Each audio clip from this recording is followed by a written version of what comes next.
Faleminderit është në kam kënaqësinë që sot në komunën e Prishtinës të mirëpres UNDP-n të përfaqësuar nga zoti Andrew Russell dhe ekipin që po i shoh nga UNDP dhe po ashtu edhe Innovation Center Kosova përfaqësuar nga drejtori organik. Ne kemi diskutuar që një kohë të gjatë edhe me UNDP-n edhe me ICK në mënyrë që të realizojmë projekte të përbashkëta me qëllim të përmirësimit të transparencës në komunë dhe po ashtu përmirësimin e shërbimeve ndaj qytetarëve. Mendoj se Prishtina ka tepër mundësi të mëdha që të ofrojë shërbime më të mira, por në fakt edhe që të përdor teknologjinë moderne, zhvillimin e teknologjisë në qëllim të përmirësimit të cilësisë. Tash, ne kemi qenë të njoftuar që disa vite zhvillohen gara të ndryshme në App Challenge që quhen, ku zhvillohen aplikacione. Edhe më shumë për telefona mobil, për smartphone, për tablet, në mënyrë që të ofrohen shërbime të ndryshme, bile po shoh këtu edhe di që kanë fituar në kaluar bashkë me një projekt që ka qenë për komuna, vendimi problemeve përmes telefonave nga qytetarët, një aplikacion i cili do të na ndihmon të shumë dhe besoj që në ardhmen e afërt do të kemi mundësi të realizojmë një gjë të tillë.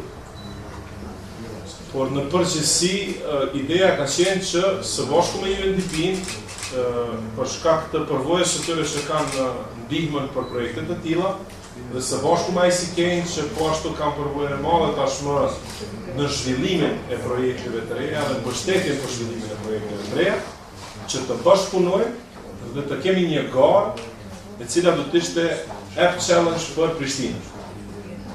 Që do të thotë se do të kishim një garë për të përmirësuar transparencën në komunën tonë përmes aplikacionit.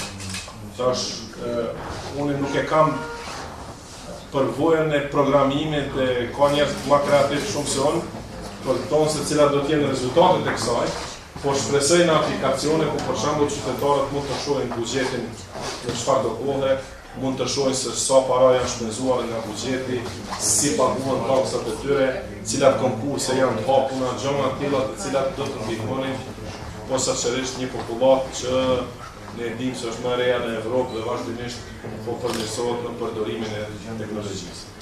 Prandaj po e them për neve është kënaqësi, ne fituesit e këtyre garave do të zotohemi që do t'i zbatojmë dhe implementojmë pastaj në komunën e Prishtinës. Njëjtë sikurse që parashohim edhe për disa gara tjera në arkitekturë, pra ideja është që fituesi mos jetë thjesht një fitues moral që tash e mori një shpërblim, por fituesi ta shes zbatimin në rastin real. Ne na përfitojmë sepse jemi pastaj komuna që e marrin më së miri këto. Dhe nëse aplikacioni tregohet i suksesshëm, kompania që e fiton pastaj mund t'ia shtet qytetet e tjera, jo në Kosovë, por edhe jashtë, për nëse tregohet si një aplikacion tjetër i suksesshëm. Prandaj, kjo është ideja e kësaj, nuk e kisha zgjatur më shumë, unë ja kisha dhënë fjalën tash zotit Andrew Russell, i cili do ta i thotë ca fjalë në lidhje me këtë. So increasingly, the United Nations Development Program is concerned with the effectiveness of governance in the countries and other parts of the world where we work.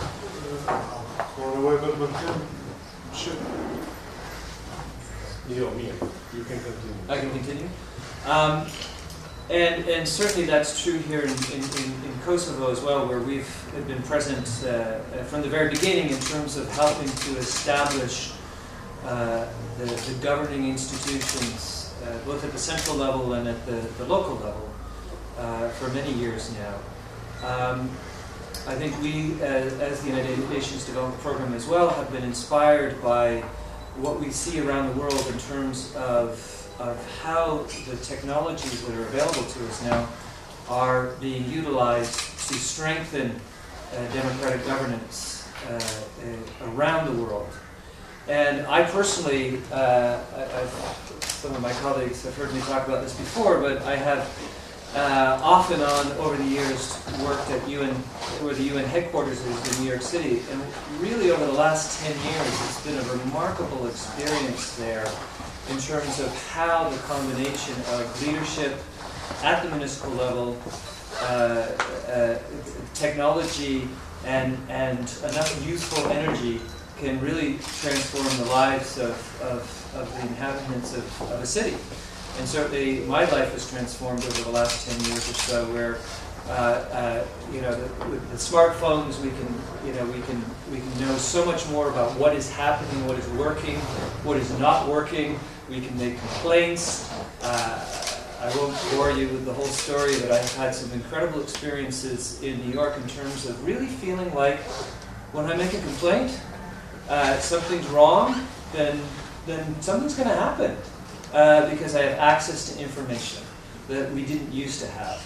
And so, I think for me what I take away from this is what you really need first and foremost is leadership, and I think we have that in this particular case. We need to obviously have access to technology, which we have, and particularly thanks to our partnership with the Innovation Center as well. We need youthful energy, which I think we have here in Kosovo. I think we have more than enough youthful energy that needs to be challenged in a positive direction.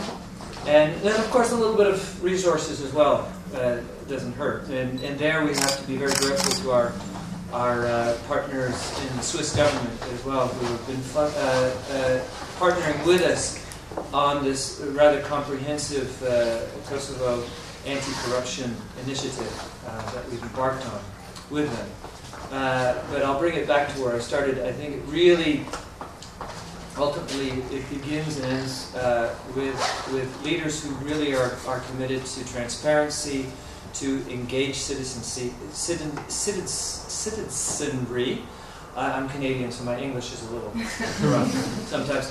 And I can, again, vouch personally that we will see the benefits here. We will all enjoy the benefits of this competition for a digital Kosovo. Thank you very much. Faleminderit për rëndë shkurtimisht. Faleminderit kryetar. Është një kënaqësi e veçantë për qendrën tonë, pasi që kam mësuar tek një partneritet me institucionet tona, do të thonë me një partner shumë serioz dhe situar siç është UNDP-ja. Ju se du gjatë se pa dhe kryetari për të organizuar një sfidë, një garë kompeticion ku tripët sfidonin vetëm dhe të sjellnin ato ide inovative për të pas një produkt i cili do të shërben të trasë qytetarëve të Prishtinës për çështje se sjellën me gjën. Si qendër e inovacionit të Kosovës, kemi vërse një përvojë në organizimin e këtyre garave dhe i sigurojmë që gara si kjo do të jenë standardet më të larta ndërkombëtare. Nuk do të jetë vetëm kompeticion, kjo garë do të shërbejë edhe për rrjedhim mes trive. Po shpresojmë që gjatë kësaj gare të lindin edhe kompani të reja që do të themelohen këtu në Prishtinë. Synojmë që për brenda garës kemi edhe mentor, edhe punëtori të cilat përpas që kërkojnë nga komuniteti, sigurisht do të sjellin komunitetit edhe një vlerë shtuar nga i cili mund mësohet, do të thonë është një përfitim i dyjanshëm. Sigurisht gara në vetë është ka pjesën teknike, shumë shpejt do t'ju njoftoj për hapjen e një linku kur trit me ide do të regjistrohen, do të prezantojnë idetë të tyre fillestare, do të përbohet një juri e pavarur, si stash do të kemi mentor vendor dhe ndërkombëtar që do ta monitorojnë, po sigurisht do të ndihmojnë gjatë punimit të produktit apo prototipit të idesë. Dhe besoj që gjithçka do të jetë në rregull. Falenderoj komunën për këtë mundësi, të jetë afër neve dhe këtij komuniteti. Unë besoj që është vetëm fillimi i një bashkëpunimi gjatë, për shkak se si komunitet kemi dëshirë të japim sa më shumë aty ku jetojmë, dhe të drejtojmë shpërblimin e cilësisë të shpëtorëve. Faleminderit shumë. Faleminderit.